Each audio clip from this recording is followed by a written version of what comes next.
வணக்கம் நண்பர்களே, story world சேனலுக்காக உங்களுடன் சத்யபிரியா ஜெயக்குமார். கர்வம் பிடிச்ச இரக்கமில்லாத அரசர் ஒருத்தர் எப்படி திருந்தினாருன்னு தெரிஞ்சுக்க நம்ம ஸ்டோரி வேர்ல்டுக்குள்ளே போகலாமா? கதையோட இறுதியில் உங்களுக்கான விடுகதையும் முந்தைய விடுகதைக்கான விடையும் காத்துக்கிட்டு இருக்கு. மிஸ் பண்ணாமல் கேளுங்க. ஒரு ஊரில் ஏழை தம்பதிகள் வாழ்ந்துக்கிட்டு இருந்தாங்க. அவங்க 2 பேருமே ரொம்ப அன்பானவங்க. அவங்களுக்கு ஒரே ஒரு மகன் மட்டும் இருந்தான். அவனோட பேரு வைபவ்.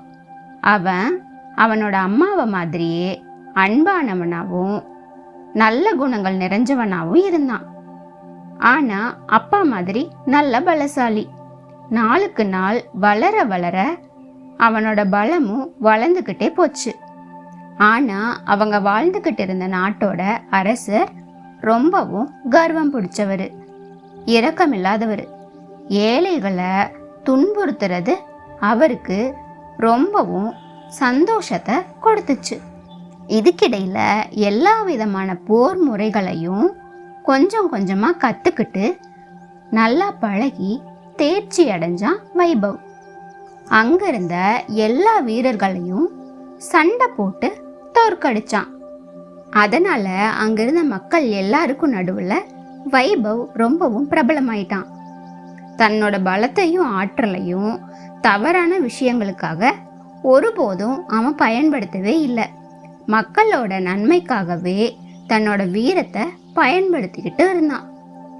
சில சமயங்கள்ல கொடிய காட்டு மிருகங்கள் அந்த ஊரோட வயலுக்குள்ள புகுந்து நாசம் செய்யும். அப்பவெல்லாம் அதுங்களை வேட்டையாடி காட்டுக்குள்ள துரத்தி விடுவான். இதனால மக்கள் அவன் மேல ரொம்பவும் அன்பு செலுத்தினாங்க. இந்த செயல் தொடர்ந்துகிட்டே இருக்க இவனோட வீரதீர செயல்களை பத்தி அரசரோட காதுல செய்தி விழுந்துச்சு. அரசருக்கு வைபவ் மேல வெறுப்பு தான் வந்துச்சு.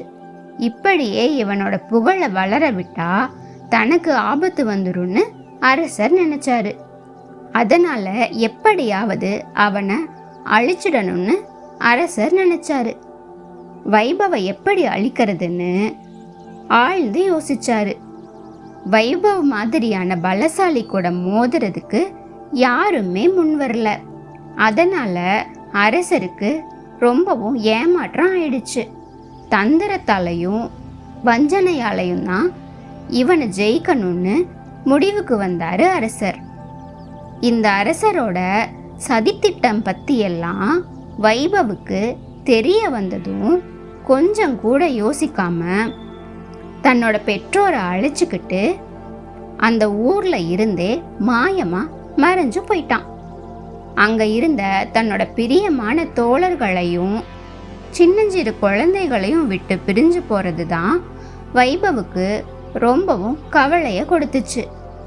அவன் அந்த ஊரை விட்டு போய் கொஞ்ச நாட்களுக்கு அப்புறமா அந்த ஊருக்கு பூதம் ஒன்று வந்துச்சு. அந்த பூதம் ரொம்பவும் பிரம்மாண்டமா இருந்துச்சு.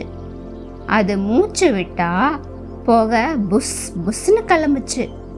வாயை திறந்தா நெருப்ப கக்கிச்சு. அதோட வாலு பெரிய பெரிய முட்கள் நிறைஞ்ச பனைமரம் மாதிரி இருந்துச்சு. தன்னோட பயமுறுத்துற வாழை வச்சே பெரிய பெரிய மிருகங்களை கூட சுத்தி பிடிச்சு அடிச்சு கொன்னுச்சு. அதனால ஊர் மக்கள் எல்லாம் வெளியே வரவே ரொம்பவும் பயப்பட்டாங்க. வீட்டுக்குள்ளேயே அடைஞ்சு கிடந்தாங்க. அரசராலையும் அரசரோட படைகளாலையும் கூட அந்த பூதத்தை எதுவுமே செய்ய முடியல. அதனால பயந்து போன மக்கள் வயலுக்கு கூட போக முடியாததால பயிர் செய்யவும் முடியல. விவசாயம் முற்றிலுமா முடங்கி போனதால அந்த ஊர்ல பெரிய பஞ்சம் ஏற்பட்டுச்சு. எல்லாரும் சாப்பாட்டுக்கே ரொம்பவும் சிரமப்பட்டாங்க. இந்த நிலைமை இப்படியே நீடிச்சா இந்த நாடே அழிஞ்சு போயிடும்னு எல்லாருக்கும் புரிஞ்சிச்சு. வைபவ் ஒருத்தனால தான் அந்த விலங்கு பூதத்தை கொல்ல முடியும்னு நினைச்ச அரசர் அவனை தேடி கண்டுபிடிக்க ஒற்றர்களை எல்லா திசைகளுக்கும் அனுப்பி வச்சாரு.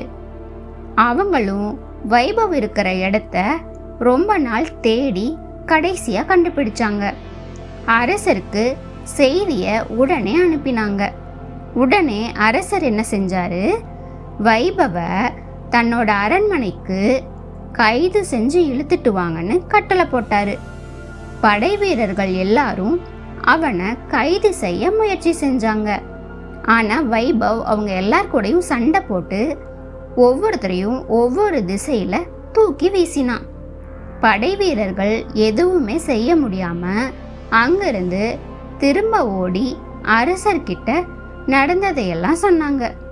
இப்ப வைபவ எப்படி இந்த ஊருக்கு கூட்டிட்டு வர்றதுன்னு அரண்மனையில எல்லாரும் ஒன்னா கூடி யோசிச்சாங்க. கடைசியில விலங்கு பூதத்துக்கிட்ட இருந்து தங்களை காப்பாத்தும்படி குழந்தைகளை அனுப்பி கேட்க சொல்லலான்னு முடிவு செஞ்சாங்க. அப்படியே வைபவ் தங்கி இருந்த வீட்டுக்கு குழந்தைகளை அனுப்பி வச்சாங்க. குழந்தைகளும் வைபவ் கிட்ட அந்த விலங்கு பூதம் படுத்துற பாட்டை பத்தியும் அதுகிட்ட இருந்து பயந்து இவங்க எப்படி வாழ்றாங்கிறத பத்தியும் அழுதபடியே சொன்னாங்க. இதை கேட்ட வைபவுக்கு ரொம்பவும் பாவமா போச்சு. விலங்கு பூதத்து கூட நான் சண்டை போட்டு உங்க பிரச்சனைகளை தீர்த்து வைக்கிறேன் அப்படின்னு வாக்குறுதி கொடுத்தான் வைபவ். அப்புறம் 12 பீப்பாய் நிறைய தாரையும் 12 வண்டியில வைக்கோலையும் சேகரிச்சான் அவன். கூடவே பெருசா ஒரு தண்டாயுதத்தையும் எடுத்துக்கிட்டான். இப்ப நேரா கிளம்பி பூதத்தோட குகை வாசல்ல அவன் சேகரிச்சது எல்லாத்தையும் எடுத்துட்டு போய் நின்னான். அந்த பூதத்தை தன்னோட சண்டைக்கு வரும்படி சவால் விட்டு கூப்பிட்டான்.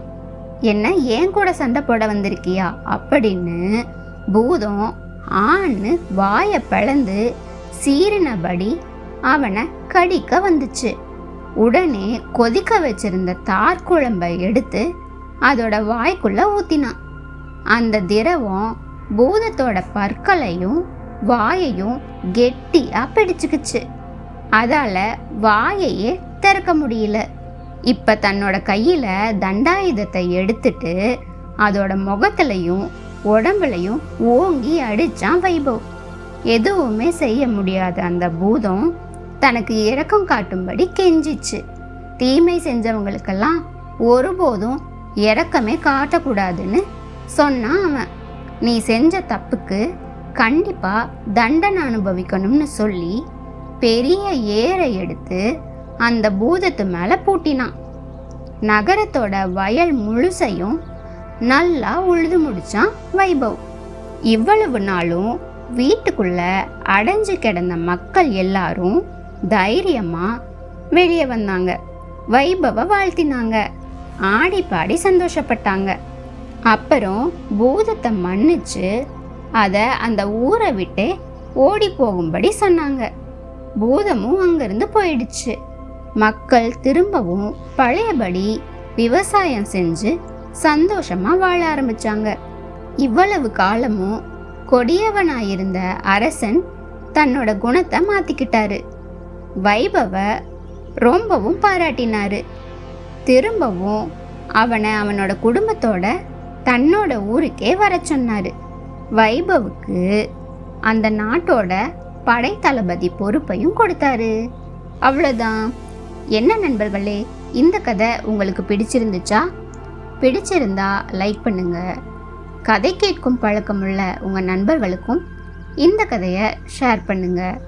இன்னும் நம்ம சேனலை சப்ஸ்கிரைப் பண்ணாதவங்க அப்படியே சப்ஸ்கிரைபும் பண்ணிடுங்க. இப்போ விடுகதை பகுதிக்கு போகலாமா? முந்தைய விடுகதை, நான் உடைந்தால் முறிவு என்பார்கள். நான் யார்? இந்த விடுகதைக்கான விடை எலும்பு. இன்றைய விடுகதை, இவன் இருக்கும் இடத்தில் யாரும் இருக்க முடியாது. அவன் யார்? இந்த விடுகதைக்கான விடை என்னன்னு தெரிஞ்சுக்க அடுத்த கதை வரை காத்திருங்க. நன்றி, வணக்கம்.